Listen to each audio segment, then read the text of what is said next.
Et si je n'arrivais pas à partir, je n'arrivais pas à dire stop, je n'arrivais pas à m'arrêter. Pendant longtemps, je faisais même des tableaux de pour et des contre. Ok. Et après, je me disais, en fait, si je suis arrivée au stade où je fais un tableau, c'est qu'en fait, il faut partir, il faut arrêter, c'est bon, quoi. Et après, tu te dis, non, tu te raisonnes. La perfectionniste en moi cherchait le meilleur moyen de partir, d'arrêter, de dire stop. La manière la plus parfaite. Vouloir être sûr. La peur de faire le mauvais choix. Donc, c'est une bataille constante. Ça peut pas forcément vous être des relations romantiques, ça peut être le boulot, ça peut être une entreprise, ça peut être un investissement, ça peut être une construction. C'est tout en fait. C'est tout projet, toute chose qu'on entreprend. On se tape la tête contre le mur. Ça marche pas, ou ça avance pas, ou ça devient toxique dans le cas des relations. Et mais on sait pas quand dire c'est bon. On sait pas s'arrêter. Parce que des fois c'est synonyme de perdre, de pas avoir assez bien fait. C'est recommencer. C'est confirmer certains doutes. Pendant longtemps, je pense que je me suis dit que la solution à ce dilemme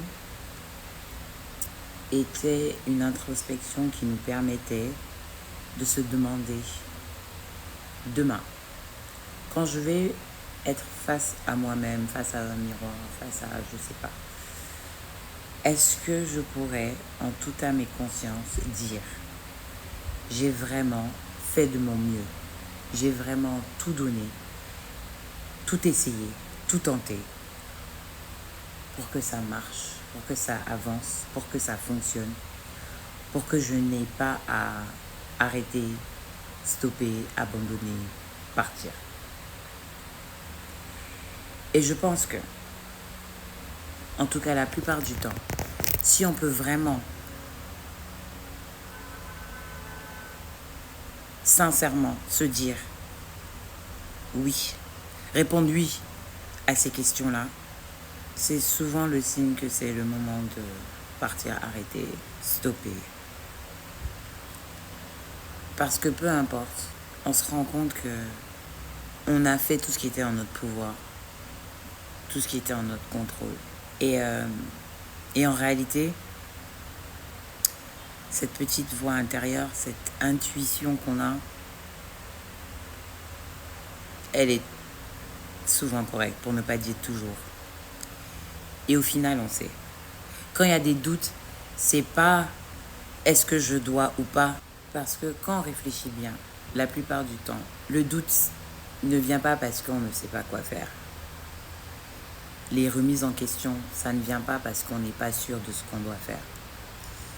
On sait exactement ce qu'on doit faire ou ne pas faire.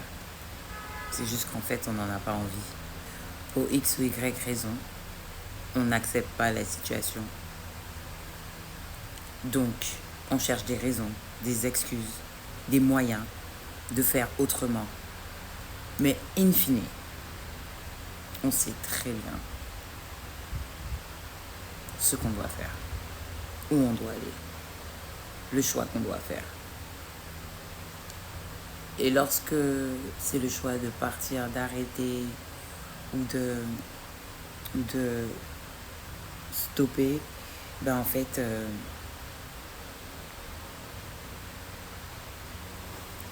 c'est juste qu'on ne veut pas.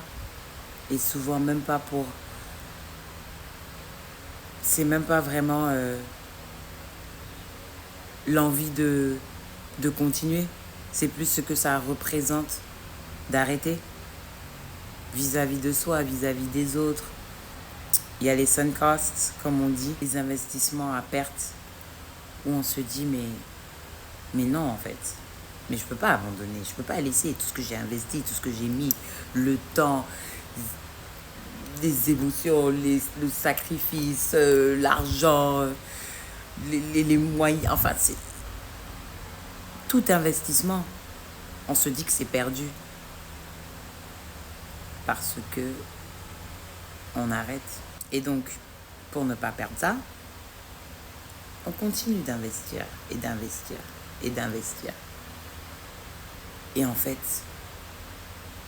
on se rend compte que on augmente juste tout ce qu'on va perdre plutôt que de trouver des solutions de réussite.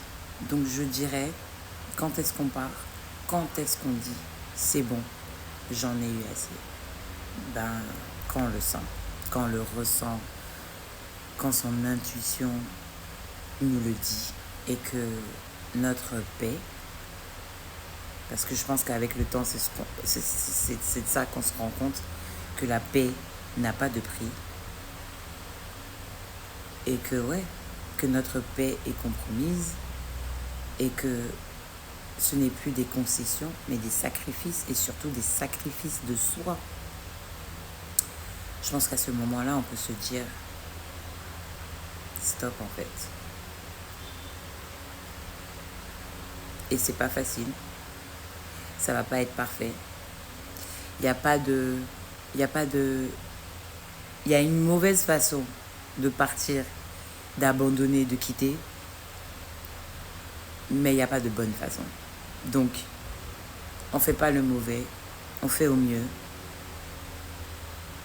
on fait ce qui est bon pour soi, tout en essayant d'avoir la plus grande empathie, compassion du monde. On se dit que c'est dur, mais en fait, au final, tout est dur, ou tout peut être dur. Il faut juste choisir son dur, quoi. Rester dans une situation qui ne nous convient pas, c'est dur. Recommencer, c'est dur. Il faut juste choisir son dur. Et dans le pire des cas, je dirais, reste dedans. Dieu lui libère ton destin. Peu importe comment tu veux le nommer, va faire en sorte que ça devienne de plus en plus dur, que ça devienne limite impossible de rester. Mais il y a beaucoup de dommages qui sont faits dans ce genre de situation. Donc lorsqu'on peut partir, arrêter ou stopper, plutôt vaut mieux le faire. Parce que quand c'est la destinée qui nous pousse à le faire, ça veut dire qu'on arrive au bout du bout. On est poussé dans ses retranchements. Et ce qui résiste persiste, right? Donc c'est vraiment ça en fait. C'est tu veux pas partir alors que tu dois partir. Tout va s'aligner pour que ça soit en fait impossible pour que tu restes. Et ça coûte beaucoup en termes d'énergie, de ressources, de temps. Ouais, c'est en fait, faut être au fond du fond pour enfin lâcher prise, mais le fond là c'est profond, hein. Donc si on peut éviter, si on peut s'écouter, si on peut entendre notre voix intérieure sans qu'elle ait besoin de crier, je pense que ça c'est un t-shirt. C'est définitivement un t-shirt. Donc oui, si on peut écouter notre voix intérieure sans qu'elle ait besoin de hurler, je pense que on se rendra tous service. Donc, conclusion. Quand on ne sait pas quand, comment partir, arrêter, stopper, on se recentre sur soi. On écoute sa voix intérieure. On se fait confiance. On confirme qu'on a vraiment tout essayé. Et on se permet de faire ce qu'il y a de mieux pour nous. Et on arrête. Au pire, on recommencera. Mais au moins, ce sera recommencer différemment. Ce ne sera pas s'entêter. Peut-être que on ne recommencera pas du tout. Et ça, c'est ok. Peut-être qu'on fera autre chose. Mais dans tous les cas, quand il est temps de stopper, d'arrêter et de partir, il faut le faire.